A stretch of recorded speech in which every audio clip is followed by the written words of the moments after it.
control. Lakunin ang ating mga kasama na pupunta sa bulsa. Bilyon-bilyon pondo. Kasabwat ang mga kongresista. Pumapalakpak ang mga bulsa ng kongresista.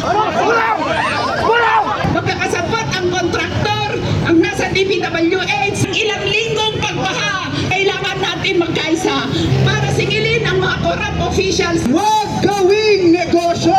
Sino ba dito ang nagbabayad ng tax? Yung MRT 7 na yan, na wag itayo ang MRT dahil na dumaan ang super typhoon. Ilang trilyon yan, ilang bilyon. Sat ng buhay ng mga anak nila. Matagal nang may korupsyon sa ilalim ng DPWH. Kaya may makibaka dahil may mga baboy sa kongresista at sa Malacanang. Sa mga proyekto ng DPWH, ngunit this is where your taxes go ay hindi napupunta sa flood control projects, kung hindi napupunta sa bulsa ng mga kongresista.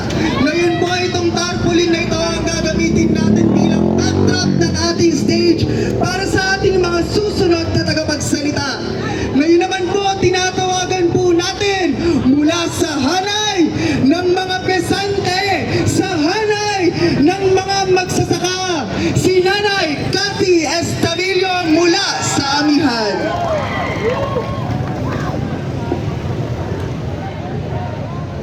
Corrupt na kongresista!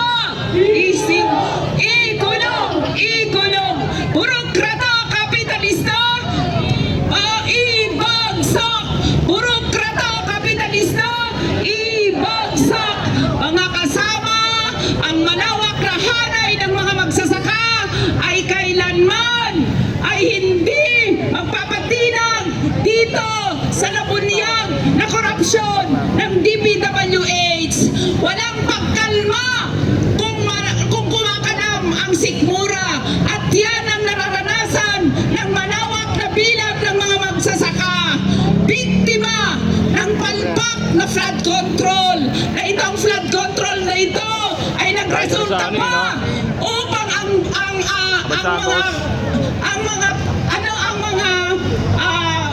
mga palay ng ating mga magsasaka, ang kanilang mga hayop, ang kanilang mga alagang hayop ay nangamatay, at marami pa, may mga ilang pang magsasaka ang nagbibis ng buhay dahil sa matinding pagbaha dulot ng mga palpak na flood control. Sa ating pagpupunta sa mga komunidad, ang matinding flood control na nararanasan ay dito sa Kalumpit, Bulacan, kung saan naroroon ang mga ghost flood control project. Ganyan din sa Bicol, ang ating mga magsasaka sa Bicol, partikular sa Libon, Albay, ay nakakaranas ng ilang linggong pagbaha dahil sa palpak na flood control. Hindi lang flood control, mga kasama, ang pinaproblema ng ating mga magsasaka. Yung palpak din ng mga irrigation canals na tagpi-tagpi ang ginagawa, at kapag malakas ng ulan ay ayan, sirang-sira na, at hindi talaga nagre-resulta talaga ito ng todo-todong pagkasalanta ng panay ng ating mga magsasaka, ng kanilang mga produkto, ng mga kanilang kabuhayan. Mga kasama, bilyon-bilyon pondo ang nawawala sa kaban ng bayan, at bawat piso na nakukuha bilang persahan, buwis na nakukolekta sa malawak na bilang ng mamamayang Pilipino ay kawalan ng pagkain ng ating mga magsasaka. Napakasimple naman po sana kung itong mga nakukurakot na pondo ng bayan ay napupunta sa serbisyo, lalong-lalo na para sa mga magsasaka, hindi sana napuputong ang mga food security frontliners ng ating mga magsasaka. Hindi sana tayo nag-i-import dahil kayang-kaya naman likhain ng ating mga magsasaka ang pangangailangan ng malawak na bilang ng mamamayang Pilipino kung naroon lang ang suporta ng gobyerno sa lahat ng pangangailangan ng ating mga magsasaka. Pero dahil nakukurakot na ibubulsa ng iilan, kasabwat ang mga kongresista at mga senado, ayan ang nangyayari. nangyayari. Taon-taon ay tumataas ang kabuang budget na kailangan ng bansa. Pero ito pa na ay napupunta lang sa korupsyon. Hindi napupunta sa serbisyo sa mamamayan. Higit lalo hindi napupunta sa panawagan ng ating mga magsasaka na dapat kompensasyon dahil sa tuloy-tuloy na pagkasira ng kanilang produkto dulot ng mga palpak na flood control. Support subsidy sa ating mga magsasaka pero hindi natutugunan ng gobyerno dahil akal ito ay naibubulsa. Kaya dapat tayo, lahat ng mamamayang Pilipino, ang mga magsasaka, tutungo dito sa kalunsuran upang isalib ang kanilang lakas, upang sigilin ang korap, masistang Estadong Marcos. Mga kasama, yung ginagawang mga hearing dito sa Kongreso at sa Senado, naniniwala ba tayo dyan sa sinasagawa nilang hearing? Mukhang moro-moro lang ito dahil walang third party na siyang kasama sana dun sa hearing na isinasagawa nila. Papayag ba tayo na bibigyan lang ng yung mga contractors ay ibaban lang o tatanggalan lang ng lisensya para hindi na papasok sa mga proyekto ng gobyerno? Hindi tayo dapat papayag. Dapat sila ay managot dahil sa laksa-laksan, todo-todo, milyon-milyon, bilyon-bilyon pera na ang kanilang nakurakot. Mga kasama, kailangan natin magkaisa. Kailangan natin palahukin ang iba't ibang sektor ng ating lipunan upang singilin ang rehimeng Marcos dito sa pagpapatuloy ng korupsyon sa kanyang pamumuno. Kunwari pa siya na nagsasabi na mahiya naman kayo, pero siya ang may pinakamalaking korupsyon sa pondo ng bayan. Alam natin matagal na naisiwanag sa survey na ang pinakakorap na ahensya ng gobyerno ay walang iba kundi ang DPWH. Pero dahil magkakasabwat ang kontraktor, ang nasa DPWH, ang nasa Kongreso, kung kaya namayagpag ang higit na pagkokorap sa pondo ng bayan. Kaya mga kasama, ang mga magsasaka ay kaisa nyo para singilin ang gobyernong Marcos, para singilin ang mga corrupt officials, at hindi lang tayo dapat maningil, kailangan talagang may managot at mag-uumpisa ang pagpapanagot doon kay Marcos, kay Duterte, hanggang sa mga LGUs dahil sila ay kasabwat dito sa tumitinding korupsyon sa ating bayan. Nananawagan din tayo mga kasama na dapat palakasin ng boses ng mga progresibong party list dito sa Kongreso na siyang tunay na nagsisiwalat sa katiwalaan ng pondo ng bayan, sa katiwalaan ng gobyerno. Kaya sama-sama natin ipanawagan na dapat mapaupo na ang Gabriela Women's Party upang sa ganon ay may katuwang ang dalawa natin progresibong party list dito sa Kongreso. Tunay palaban at tunay na talagang kinatawan ng malawak na bilang ng mamamayang Pilipino, higit lalo ng mga kababaihan at mga bata, ng mga LGBTQ. Tuloy-tuloy ang ating panawagan. Ang mga magsasaka ay tuloy-tuloy na manawagan para sa kompensasyon dulot ng pagkasira ng kanilang mga produkto. 30,000 bawat magsasaka at 50,000 bilang subsidyo sa produksyon ng ating mga magsasaka.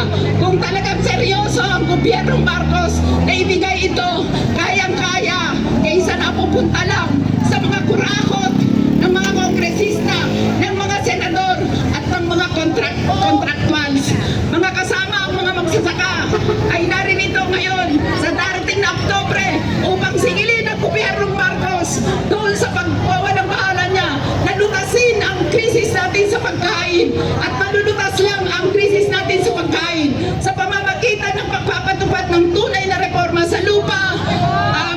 Maliban sa pagpapatupad ng tunay na reforma sa lupa, palakasin ng lokal na industriya sa pagkain, at higit sa lahat, ibasura ang mga neoliberal policies, lalong-lalo na ang RA 1103 o Rice Liberalization Law. Ganon din ang Executive Order number 62.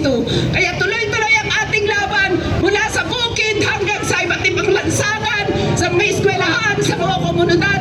Asahan nyo, nakasama ang mga magsasaka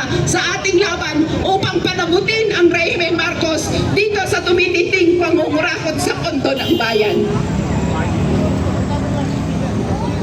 Serbisyo sa tao! Huwag gawing negosyo! Ayan mga kasama, kita po natin na inurong natin ang tarp natin na this is where your taxes go. Kasi hindi lamang napupunta sa mga kurakot sa House of Representatives, ngunit andyan din sa mga pulis na mga nagpro-protekta sa mga kurakot. Mga kasama, ang tanong ko sa inyo, sino ba dito ang nagbabayad ng tax? Lahat tayo nagbabayad ng tax, ngunit ang pera ng sambayanang Pilipino ay hindi napupunta sa flood control projects, ngunit napupunta sa mga kurakot at sa mga protektor ng mga kurakot. Ang ating susunod na tagapagsalita ay bibigyan tayo ng perspektiba mula sa mga kababaihan. Tinatawagan po natin ang national spokesperson ng Gabriela, si Nanay Tess Arboleda. Abante! Babae! Palaban! Militante! Isang maalab na umaga, mga kasama. Sa hanay ng mga kababaihan at bata ay mariin namin kinokondina ang pagpondo ng malaki sa DPWH kung saan naging balon dito ng korupsyon nagmula sa Malacanang hanggang sa usapin ng barangay at ng LGU. Hindi natin maikakailan na hindi alam ng mga barangay itong proyekto na ito at hindi maikakailan ng LGU na hindi nila alam. Yung MRT-7 na yan, mariing dinututulan ng Gabriela nung araw na wag itayo ang MRT dahil malulunod ang mga kabahayan sa lugar ng Quezon City. Hindi nagkakamali ang analisa ng kababaihan na nalulunod na nga ang mga kababaihan at kabataan sa ating komunidad. Ang laki ng ipinondo nila, yung bagong silangan, kinakailangan pa nung araw na dumaan ang super typhoon bago sila bahain. Ngayon, konting kimbot ng ulan, binabaha na kaagad sila. Ang barangay tatalon, kinakailangan muna ng isang malaking bagyo bago sila makaranas ng pagtaas ng tubig. Ngayon, kaunting ihilang ng ulan, binabaha na ang kababaihan at kabataan sa kanilang lipunan. Bakit? Dahil dyan sa DPWH na nilalagakan ng trilyon na pondo.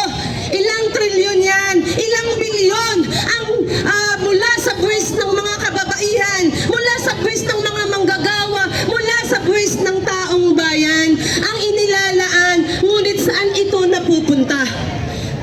Habang nakikita nilang nalulunod ang bawat komunidad, habang ang mga kabataan nagsiksikan sa eskwelahan, pumapalakpak ang mga bulsa ng kongresista, pumapalakpak ang bulsa ni Bongbong Marcos na nag-uumapaw sa pondo na nakinurap niya mula sa taong bayan. Hindi nga ba't nakakagalit na sasabihin ni Bongbong kumalma? Kagaya ng pagsabi niya nung baha na ito na yung normal nating buhay, na tuwing umuulan ay binabaha tayo. Hindi katanggap-tanggap sa hanay naming mga kababaihan ang sabihan kami ng ito yung bagong normal at ang pagkalma. Kakalma pa ba kami? Ilang milyong babae pa ba ang lalangoy sa baha? Ilang kabataan ba ang nalulunod sa baha para isalba ang naipundar ng kanilang pamilya? Nagdugot pawis ang puhunan.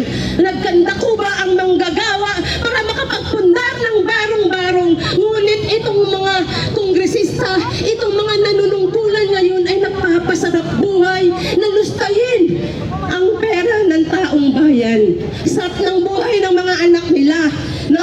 Ang daming mga luxurious na lifestyle.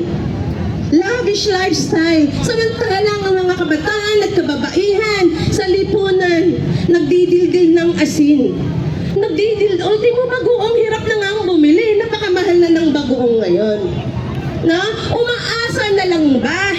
Buwan-buwan, taon-taon na lang ba dadaan sa ayuda ang mga bawat mga kababaihan at kabataan sa ating komunidad para lang tugunan at pagtakpan ang korupsyon. Matagal nang may korupsyon sa ilalim ng DPWH. Bingi lang ang panahong administrasyong Duterte hanggang sa administrasyong Bongbong Marcos dahil sila ay pareho mga ganid at sakim sa kayamanan at kapangyarihan. Isagsisilbi lamang sa pansariling interes nila kung paano sila makakapaglikom ng trilyon-bilyon at mapuno ang kanilang bulsa at magsawa ang kanilang pagkaganid at pagkagahaman sa salapi.